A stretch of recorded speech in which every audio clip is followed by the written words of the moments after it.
Politics کا right ہمارا ہے, ہم پالیٹکس کریں گے, کانسٹیٹیوشن کے اندر رہتے ہوئے پالیٹکس کریں گے کہ جس مرضی پارٹی کو سپورٹ کریں پاکستانی, ان کو اجازت ہے, لیکن کوئی ایسا شخص جو ہمارے ویزا پہ آیا ہو اور وہ یہاں پالیٹکس میں انوالو ہو تو اس کی اجازت ہمارا قانون نہیں دیتا ہے. تو ہمارے پاس we'll be left with no other option کہ ہم اس کو اس ملک میں ڈیپورٹ کریں گے اور امیجیٹلی ڈیپورٹ کریں گے. تھینک یو سو مچ جی فار یور کوشچنس.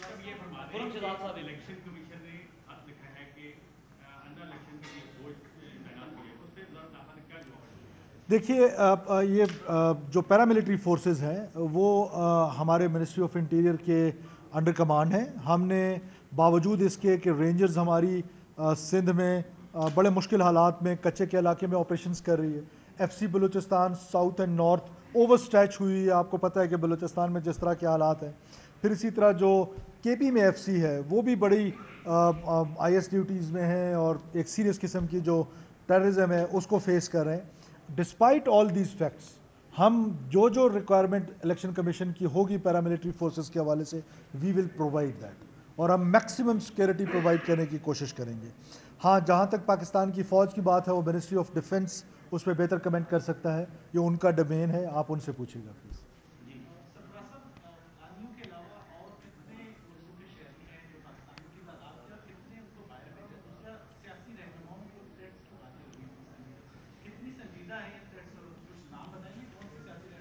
دیکھیے تھوڑا انڈرسٹینڈ کریں اس چیلنج کو جس کو ہم ٹیررزم کہتے ہیں.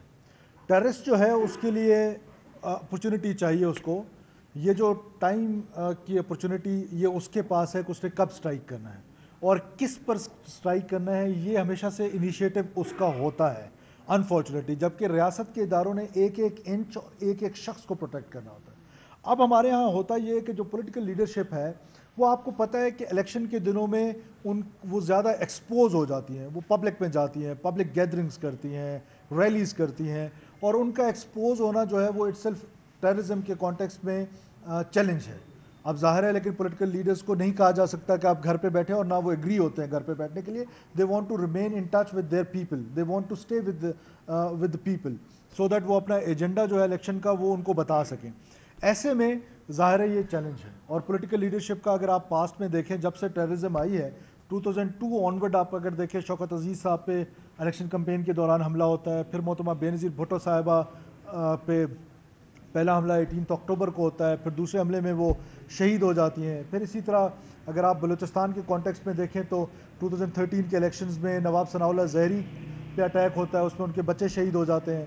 پھر جو 2018 کے الیکشنز میں اگر آپ دیکھیں تو میر سراج رئیسانی کو 200 لوگوں کے ساتھ شہید کیا گیا, جو پاکستان کی بڑی توانا آواز تھی. آج بھی میں سمجھتا ہوں کہ پاکستان کے لیے ان کی بڑی قربانیاں تھیں, اور ہم ان کی کمی بڑی شدت سے محسوس کر رہے ہیں کہ ان جیسی توانا آواز جو ہے وہ الیکشن کمپین کے دوران ہم سے چھینی گئی. تو ضرور پولیٹیکل لیڈرشپ کو تھریٹس ضرور ہیں.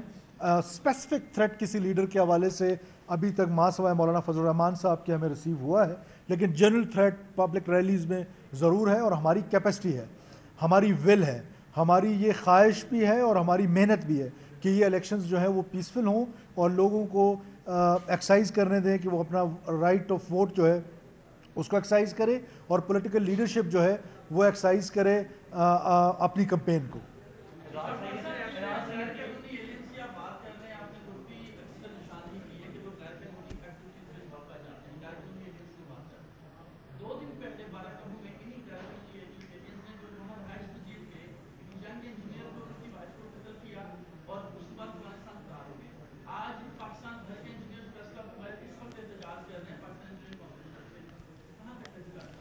دیکھیے سب سے پہلے تو میں اس واقعے کی شدید الفاظ میں مذمت کرتا ہوں. انوسنٹ لوگوں کو بڑی بے دردی کے ساتھ شہید کیا گیا ہے, لیکن یہ ہے کہ ہم اس کیس کو انویسٹیگیٹ کریں. میں نے آئی جی کو ٹاسک کر دیا ہے with a time frame, with a time limit, کہ آپ اس کو مزید ڈگ آؤٹ کریں, اس کے اصل محرکات تک پہنچیں. اور یہ بات ابھی اسٹیبلش نہیں ہوئی ہے کہ وہ فرار ہو چکے ہیں. ہم نے تمام اپنے بارڈرز پہ بڑی سختی کر دی ہوئی ہے, اور ہمیں امید ہے کہ انشاءاللہ تعالیٰ یہ قاتل پکڑے جائیں گے. اعزاز صاحب